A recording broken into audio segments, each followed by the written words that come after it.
በቅርቡ የኢትዮጵያ መኪናን ገበያ ተቀላቅሏል። አዲሱ የጭነት በኤሌክትሪክ የሚሰራው አይሱዚ። ይህ ተሽከርካሪ ለመሆኑ አሁናዊ ዋጋው ስንት ነው? ሙሉ ዝርዝር መረጃውን ይዘናል።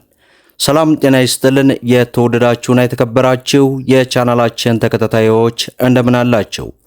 በዛሬው ፕሮግራማችን የብዙዎቻችሁ ጥያቄ ሆነውና በቅርቡም በሀገራችን ኢትዮጵያ ለመጀመሪያ ጊዜ ገባው የጭነት አይሱዚ በኤሌክትሪክ አሁናዊ ዋጋው ስንት ነው? እንደሚታወቀው ከቅርብ ጊዜ ወዲህ አዳዲስ የኤሌክትሪክ ተሽከርካሪዎች እንግዲህ በተለያዩ አይነት አማራጮች ለገበያ እየቀረቡ ይገኛሉ። ታዲያ በዚህ ምክንያት እንግዲህ ብዙዎቻችሁ ይህንን በአይሱዙ የኤሌክትሪክ አሁናዊ ዋጋው ስንት ነው ስራለን እያላችሁ በጠየቃችሁኝ መሰረት አሁናዊ ዋጋውን ይዤላችሁ ቀርቤያለሁ። ሁላችሁም እንግዲህ ቪዲዮን ላይክ ቻናሉን ደግሞ ሰብስክራይብ እያደረጋችሁ እስከ መጨረሻው ድረስ ተከታተሉ። እንግዲህ ክቡራን ተመልካቾቼ በብዙዎቻችሁ ጥያቄ መሰረት አዲሱ በኤሌክትሪክ የሚሰራው የጭነት ተሽከርካሪ አሁናዊ ዋጋው ስንት ነው ያላችሁ በተደጋጋሚ በጠየቃችሁት መሰረት እነሆ ዛሬ እንግዲህ አጠር አድርጌ የዋጋ መረጃውን ይዤላችሁ ቀርቤያለሁ። ከዛ በፊት አንድ በጣም ወሳኝ የሆነን መረጃ ልስጣችሁ። በተለይ ያገለገሉ የአይሱዙ ተሽከርካሪዎችን ከሰው ላይ ለምትገዙ ይህ ቪዲዮ ለእናንተ ስለሚጠቅማችሁ እስከ መጨረሻው ድረስ ተከታተሉትና ተመልሼ የምመጣ ይሆናል። በነገራችን ላይ የሰው ልጅ በጣም ክፉ ነው። እንደዚህ ያገለገሉ ተሽከርካሪዎች ዙሪያ ብዙ ነገሮችን ይመለከታለውና ይመጣልናል ብዙ ጊዜ ማለት ነው። የሚገርማችሁ ኦባማ አይሱዚ ከአንድ ዓመት በፊት አስታውሳችሁ የሆነ ቪዲዮ ሰርቼ ነበረ። ኦባማ አይሱዚ ሙሉ በሙሉ ተፈትሾ ንጹህ ሆኖ መጨረሻ ላይ ግን የተገኘበትን ነገር ብታዩት በጣም ነው የሚገርመው። ቻንሲው ላይ ተበይዷል፣ ተቀጥሎ ማለት ነው። በፍጹም አታውቁትም።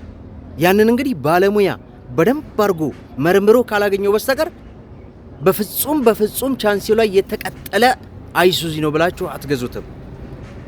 ያን ያክል የሰው ልጅ ፌቨሩ ሰማይ ነው፣ ሰማይ ማለት ነው። ስለዚህ አሁንም ጥንቃቄ የምታደርጉት ነገር ኦባማ አይሱዚ ሲገዙ ቻንሲው ላይ በደንብ ተመልከቱ፣ በደንብ ማለት ነው። ምክንያቱም ቻንሲው ላይ ተቀጥሎ ይበየዳል። ኦሪጂናል የፋብሪካ ብይድ ነው የሚያስመስሉት። በፍጹም ባለሙያ ካልሆነ በስተቀር እናንተ በአይናችሁ አይታችሁ አትለዩትም። ስለዚህ በደንብ ቻንሲው ላይ ባለሙያ ማሳየት አለባችሁ። ብዙ ጊዜ ስለሚያጋጥም ነው። ለእናንተም ትምህርት ይሆናችኋል ብዬ አስባለሁ። እናንተስ ምን ይመሰማችኋል? ሀሳብ አስተያየታችሁን ኮመንት ላይ።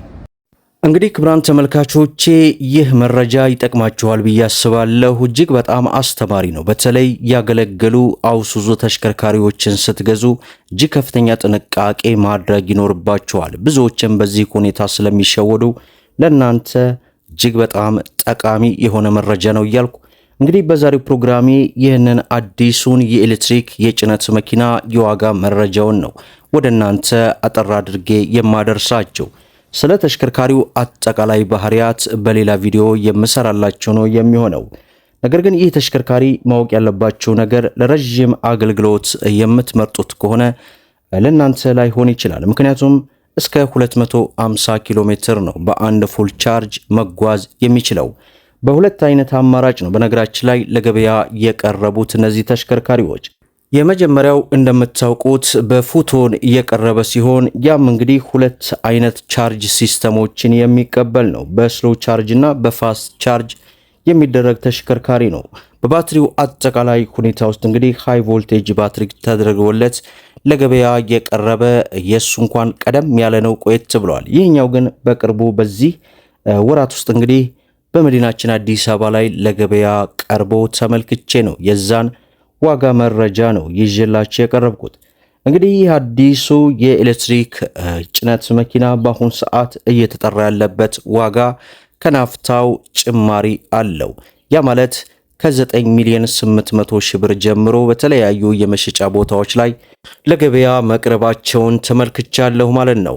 በነገራችን ላይ የኤሌክትሪክ ተሽከርካሪዎችን አጠቃላይ የኤሌክትሪክ ተሽከርካሪዎች ከመግዛታችሁ በፊት ከፍተኛ ጥንቃቄ ልታደርጉ የሚገባ ጉዳይ አለ።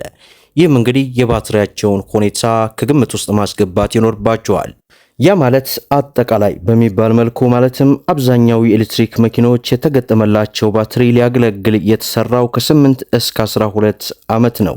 ይህም እንግዲህ ባትሪውን ለመቀየር ዋጋው እጅግ በጣም ውድ ስለሆነ ባትሪው ላይ ከፍተኛ ጥንቃቄ ልታደርጉበት የሚገባ ጉዳይ ነው። ከነዚህ ጥንቃቄዎች መካከል እንግዲህ በመጀመሪያ ደረጃ መኪናው የሚጠቀመው ቻርጅ ጥራቱን የጠበቀ መሆን አለበት።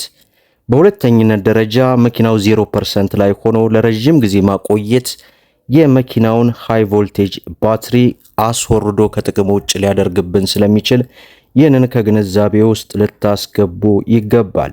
እንዲሁም በተደጋጋሚ የማነሳው ነገር ቢኖር የፊተኛውን ኮፈን ከፍታችሁ በውሃ ማጠብ ላይ ከፍተኛ ጥንቃቄ አድርጉ። በተለይ የቤት የኤሌክትሪክ ተሽከርካሪዎች ላይ ማለት ነው። ላይቢያጆ ስታሳጥቡ እነዚህ ቦታዎች ላይ ከፍተኛ ጥንቃቄ ልታደርጉ ይገባል እላለሁ። ዛሬ እንግዲህ የብዙዎቻችሁ ጥያቄ ሆነውን በኤሌክትሪክ የሚሰራውን ሃይሮፍ አሁናዊ ዋጋውን እንግዲህ ወደ እናንተ አድርሻለሁኝ። ነገር ግን እዚህ ጋር ዋጋውን ብቻ ነው እንጂ ነገርኳችሁ። ጥሩ ነው ግዙት፣ ብትገዙት መልካም ነው ምናምን አላልኩም። ምክንያቱም የኤሌክትሪክ ተሽከርካሪዎች ላይ አሁን ላይ ከፍተኛ ጥንቃቄ ማድረግ ስለሚገባን ማለት ነው። ያንኛውን በነዳጅ የሚሰራውን ኦባማ የጭነት መኪናን ዋጋ መረጃ እንግዲህ በቀጣይ በዚህ ሳምንት ውስጥ የምሰራ ነው የሚሆነው። እሱን መረጃ ከፈለጋችሁ በትልቁ ቻናል ላይ ከ75000 በላይ ተከታይ ባለው ጥሌ ቲዩብ በሚለው ቻናላችን በዚህ ሳምንት ውስጥ የምሰራ ይሆናል ለማለት ያክል እወዳለሁ። ሁላችሁም እንግዲህ ቪዲዮን ላይክ ሸር እያደረጋችሁ ለበርካታ እህት ወንድሞች በተለይ ይህንን የኤሌክትሪክ የጭነት መኪና ይሱዙ መግዛት ለሚፈልጉ ሸር እያደረጋችሁ አድርሷቸው። ለቻናላችን ደግሞ አዲስ ከሆናችሁ ሰብስክራይብ በማድረግ እንዲሁም በየዕለቱ የሚለቀቀው መረጃ እንዲደርሳችሁ የኖቲፊኬሽን ማብራታችሁን እንዳትዘነጉ እያልኩኝ ለዛሬ ያስኩላችሁ መረጃ ይህንን ይመስላል ማለት ነው። እስከ ፍጻሜው ድረስ አብራችሁን ስለቆያችሁ ልባዊ ምስጋናችን እየሰጠን በሌላ ቪዲዮ እስከምንገናኝ ወሰላሙ አለይኩም ወራህመቱላህ።